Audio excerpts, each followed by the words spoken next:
What do you think it means for something to be linear? What word do you see in that word that might give it away, Sebastian? A line. A linear equation. So in chapter 13, 95% of what we're learning in chapter 13 is linear equations. I'm going to show you what a nonlinear equation looks like in one section, but it's basically you're just recognizing it. In Algebra 1, you dig deeper and you start graphing nonlinear equations, but in pre-algebra, we will only be graphing linear equations, meaning on the graph, it's going to be a straight line. Okay, a linear equation forms a straight line on the graph. X is your input. You need to understand that X is input. So if I say input value, you know that that's X, and output is Y. So we're going to use a table. We're going to use X, Y pairs. So this is what you're familiar with, plotting an ordered pair on a graph. So I have an ordered pair, I plot it on the graph, and a series of those points ends up forming a line. All right, so I'm going to use a table. All right, got it? So we're going to set up an input-output table. So you're going to set up a box. This is what it's going to look like on your homework as well. Just kind of long ways, draw a rectangle. And then we're going to go across. All right, so one column is going to be my X column, and one will be my Y column. Remember, X is my input. So if it's input, I'm putting it into my equation. If it's output, that's what I get out of it based on what I put in. Does that make sense? All right, so I put a value in, and based on that value, I get a value out of it. So when I have a whole number attached to X, all right, this part's really important for this lesson today. Does everybody see this number attached to X? All right, that number is a whole number. When I have a whole number attached to X, I have a standard set of X values. You're going to use this set of X values every time. -1, 0, and 1. All right, now I want you to understand, these are not the only values for X. You literally can pick any value you want for X. Any value you want. But we keep them small because we have to graph that. Right? Like you don't want to plug in a 60 because then you got to graph that. You have to set up a huge graph. Does that make sense? Yeah. So we want to keep it real basic, but we want to have a negative, we want to have a positive, and we really like 0 because 0 is easy math, right? Okay, so -1, 0, and 1. Now I'm going to take these input values and I'm going to plug them in for X, and whatever that equals, once I do the math, that's my output. That's my matching Y value. All right, so 2 times -1. I'm just going to write it off to the side. Eventually you'll do this part mental math, but let's just do the math off to the side so we're clear on what we're doing here with this process. Y equals 2. Now instead of the X, I'm going to plug in -1. 2 times -1 plus 1. Well, what's 2 times -1? -2. What's -2 plus 1? -1. Okay, so now this is my first ordered pair that I'm going to end up plotting on the graph in just a minute. Okay, now 0 is not too bad. Y equals 2 times 0. Do you think you could do that in your head? What's 2 times 0? I don't know. 0. What's 0 plus 1? 1. So 0, 1. Now, last but not least, Y equals 2 times 1. What's 2 times 1? 2. What's 2 plus 1? 3. And now I have 3 ordered pairs that I can plot on the graph. And guess what it's going to form on the graph? A straight line. A straight line. Now, if you plot your line on the graph and it's all zigzag and wacky, you obviously did it wrong. You did it wrong. So, don't ignore it and say, oh, maybe it's right. No, go back and fix it. That's a way that you can check to make sure that you got it right. Now, what do you notice about this second problem? What do you notice? There's a fraction. There's now a fraction connected to x. I don't know about you guys, but I don't really like dealing with fractions if I can avoid it. All right, because it's going to get real messy. Like, let's say if I used -1 here, well, now I'm going to get positive 1/3. Then I have to find a common denominator to add it to 2, and it's just a mess. And on top of that, I have to graph this. That's going to be a pain too. So what you're going to do when a fraction is connected to x, I want you to look at the denominator. What number is in your denominator? A 3. If you were to plug in a value for x that is a multiple of 3, they can cross reduce. And then it ends up being a whole number, okay? So your input values, remember what I said on the last one. You can pick any value you want for x. We just picked -1, 0, and 1 because we want to keep our numbers small, right? So for the next problem, you can pick whatever you want. So pick the smallest multiples of 3. All right, now you need a negative. So the smallest multiple of 3 when it's negative is -3. All right, so we're going to use -3. We're still going to use our faithful friend 0. 0 is always nice. And we're going to use +3.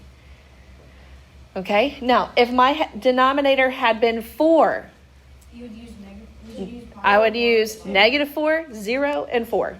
Don't use 2 because you're going to end up with a fraction still. It needs to be a multiple, not a factor. Okay? What if my denominator was 5? You would use -5, 5, 0, and 5. Okay? And when I do that, I want to show you what it looks like in the work. All right? So visually, this is going to help you. Y equals -1/3 times, now instead of x, I'm going to plug in -3 times -3/1, and then I add my 2. Okay, so this is what I was talking about cross reducing. First of all, I have a negative times a negative. So a negative times a negative is going to be a positive. That's 2 negatives. Now I want you to cross reduce. My 3's cross reduce. Now, what's -1 times -1? +1. Y equals +1 plus 2. So my y value will be what? 3. Okay? The whole number is nice because, again, you have to graph this. So we would really love to cancel out those fractions. 0 is going to be nice to work with, right? What's 1/3 times 0? 0. All right. What's 0 plus 2? 2. 0 is my favorite one. 0 is my favorite one too. All right. Now I want you to do the last one. Okay. So you're going to plug in 3. These are the ones that you're probably going to have to show a little bit of work just so you can see the cross canceling and see how that works out. Just go ahead and plug it in and see what your y value will be. All right, so hopefully you're a couple steps ahead of me. Y equals -1/3, that's part of my equation, times +3/1 plus 2. So what's going to be the difference between this one and the one that I worked previously? Yes, 3 is positive and 1/3 is negative. So when I cross reduce, what's -1 times +1? How do you cross reduce and get 1? Because my 3's cross cancel. Right? My 3's cross reduce. But now -1. Just cross reduce and you cancel it out? No, they don't cancel. They don't cancel. They reduce. They don't go away. They just reduce. All right? But negative 1 times positive 1 is what? Negative 1 plus 2. What's negative 1 plus 2? 1. Okay? Do you see how I got 1? Did you guys get 1? All right? So that's where it can get a little tricky, is when you have the fraction connected to x. The whole number connected to x, I think, is a lot easier because you just use your standard set. That's what we call the standard set. The negative 1, 0, 1, that's my standard set when a whole number is connected to x. But if I have a fraction, I want to use those multiples so I can end up with a whole number. All right, so why are we setting up this table of values? Well, there's a second part to this. And the second part is to graph it. So on your paper, you already have the table, all right? So I'm on a new slide, but you can still see the table that you just wrote, right? Okay, so now what we're going to do is we're going to plot those ordered pairs. We're going to do them both on the same graph. All right, or do you have 2 graphs? Yep. You have 2 graphs? Okay, then you'll do yours on separate graphs. I'm going to do mine on the same graph, just because, to keep it all on the same slide. But I want you to plot each point that just came from your table of values. And remember, you're looking for it to form a straight line. If it doesn't form a straight line, we did something wrong. Okay, so y equals 2x plus 1. Tell me the first order pair. When you plugged in negative 1, what did you get? Negative 1, negative. Negative 1, negative 1. And then what? 0. 0, 1, and then 1, 3. And then 1, 3. Okay, yeah. All right, and then when you draw, another thing I wanted to mention. I want you to use your badge to draw a straight line. So, you don't have to erase what you did, but maybe on the next one, just use your badge to draw a really nice straight line through the points. It's not really linear if your line's all, if you drink too much caffeine or something and your hand's all shaky. Okay, so we want it to be a really nice, pretty straight line. All right, next one. When I plugged in negative 3, I got what? Negative 3 what? Up 3, right? Yeah. Negative 3 up 3, and then it was 0 up 2, and then it was positive 3. 1. Positive 1? No, down 1. Yeah, I plugged in a positive 3, but then that was negative 1 plus 2, which is positive. Wait. No, my second point is wrong. No, it's not. 0 up 2, and then positive 3 up 1. Okay, yes. All right, so now this line, let me just do it in a different color. It's really nice.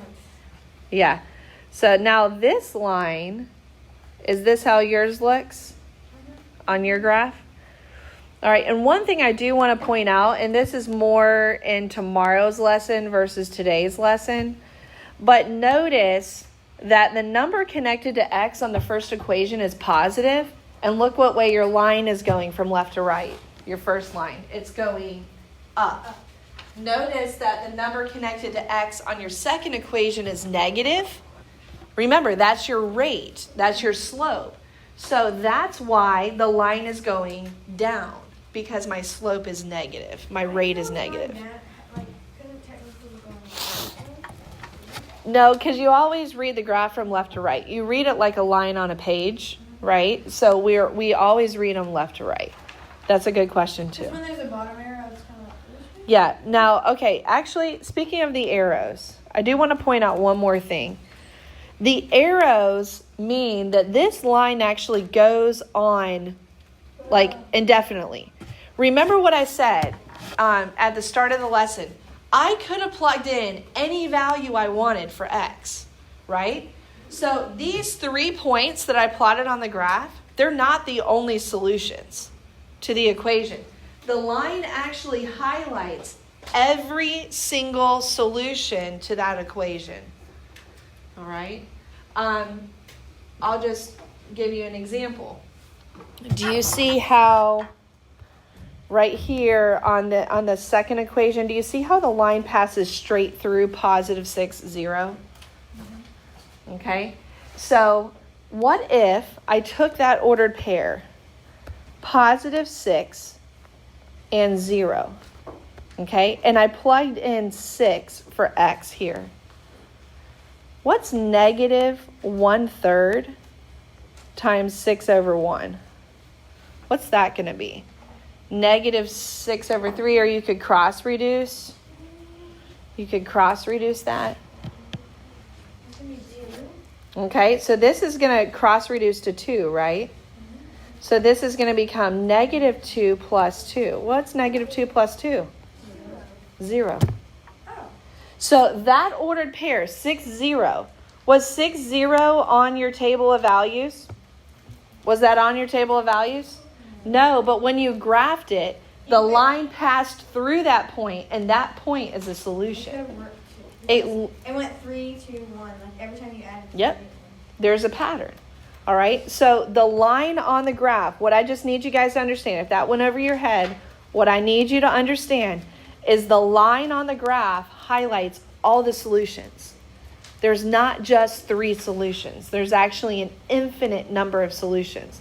That's why we put the arrows on the ends of the line. Okay? All right, now we're moving on. Vertical and horizontal lines. Now my equation looks different. Y equals negative 3. And you're like, what? Where's the rest of it? How do I plug in a value for x? There is no x. All right, so what I want you to remember is this. The y-axis, does it go up and down or left and right? The y-axis. Up and down. It goes up and down. So if it says y equals negative 3, I want you to plot a point on negative 3 for y. Y equals negative 3. And then you're going to draw your line in the opposite direction of the axis. All right, so if you plotted it on the y value, then your line is horizontal. Okay?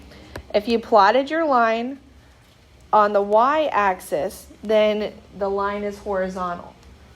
So look at B. X equals 2. So you're going to go to an x value of 2, and you're going to plot your line. Because the x-axis goes left and right, which way is your line going to go? It's going to go the opposite, up and down. So if you plot on the x-axis, then your line goes in the opposite direction, up and down. And the arrows still go on the ends of the line. Is this kind of, you remember that IXL question? I was like, what does that mean when there's a line? Is this what that is? I don't remember. We do so much IXL. I'm not sure. I was like, how do I do this? And you're like, never mind, just go to it. It might have been. It very well could have been. All right. Okay, so plotted on the y, it's a horizontal line. Plotted on the x, it's a vertical line. All right. We get excited. We get excited when we see those because those are easy. You don't even have to do a table of values. Okay, so I actually teach this like really early on in the 8th grade pre-algebra. And it's really interesting to me how this example kind of sets the tone for the rest of the school year. Does that sound kind of heavy? Just one random example, right? It's just example 3. Example 3, why is that important? It's important because of this formula. Y equals mx plus b. And you're going to learn more about what this formula means tomorrow and Monday and Tuesday and Wednesday. And we're going to kind of unpack the formula if that makes sense. Y equals mx plus b is a formula called SlopeIntercept Form. This is the formula for a linear equation. So, what I need you to understand for today is that this equation is not ready to graph. I can't do the XY table because this equation is not in y equals mx plus b format. So before you can set up your table, before you can graph an equation, you have to solve for y. You have to get y by itself. All right? So what I want you to do is I want you to put a heart around the y. That heart is telling you, it's your mental note. I know you don't like the heart, but you can do it. It's your mental note. Y is what I'm solving for. Now you need to cancel out negative 3x, the whole term, to the other side. You are not solving for x, okay? You're moving it to the other side. What is the opposite of negative 3x? Positive 3x. So what you're going to do is you're going to add 3x to both sides. Okay? That will completely cancel out the term. My property of equality says as long as I do the same thing to both sides, then I'm not changing the equation. I'm just moving the terms. So now y equals, now you need to follow the formula. Do you see how it says mx? This means my term that has the x connected to it. So 3x, and then the b, which is something you're going to learn tomorrow, is just the number by itself, or what we call our starting value. Now, this equation is ready to graph. All right? It's ready to graph now. If I wanted to, I could set up my XY table, plug in my values, and graph my line. Is my second equation ready to graph? Is that one ready to graph? No, it's not. Is y solved for? No, it's not solved for. So where is your heart going to go? Where are you going to put the heart in that second equation? I want you to put the heart on your paper. Before anybody says the answer, put the heart on your paper where you think it needs to go. All right, where did you put it? Around the 2y. Okay, so my goal is to get the y by itself. All right, so that's what I'm going to do last. How could you get 5x to cancel to the other side? What could you do? You do the opposite. Since it's positive, you need to minus it. You need to subtract 5x to the other side. Okay? Now, one other thing that I want to point out. You cannot subtract 4 minus 5x. We've got to be on the same page with that. They're not like terms. So all you do is you bring them down. So we have 2y equals, now according to my formula, which term gets written next? The negative 5x or the positive 4? 5x. Yes, the negative 5x. All right, so all I'm doing is bringing these terms down because I cannot combine them. Is 4 positive or negative up there in the original equation? So that's why I have plus 4. Is my y completely by itself? No.